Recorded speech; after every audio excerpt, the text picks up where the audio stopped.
राज्याचे उपमुख्यमंत्री अजित पवार यांचा विमान दुर्घटनेत निधन झालं। त्या पार्श्वभूमीवर मुक्ताईनगर असो, वरणगाव असो, भुसावळ असो, ग्रामीण भागातही शोककळा पसरलेली आहे।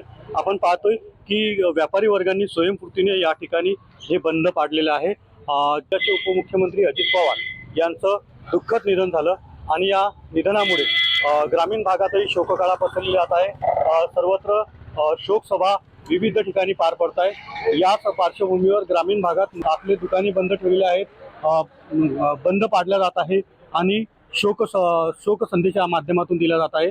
तर ग्रामीण भागात मुक्ताईनगर कुरा परिसरातही या ठिकाणी हे बंद पाडलेलं आहे। शोक सभेच्या माध्यमातून हा श्रद्धांजलीपर बंद पाडल्याचं दिसतंय। हळहळ व्यक्त केला जात आहे अजित पवारांच्या जाण्यामुळे। तर ग्रामीण भागात मुक्ताईनगर कुरा परिसरात या निमित्त भावपूर्ण श्रद्धांजली अर्पण करण्याचा प्रयत्न या निमित्त ग्रामस्थांचा दिसतोय। कॅमेरा पर्सन मंगेश डोले सर, रवी गोरे, TVN मराठी।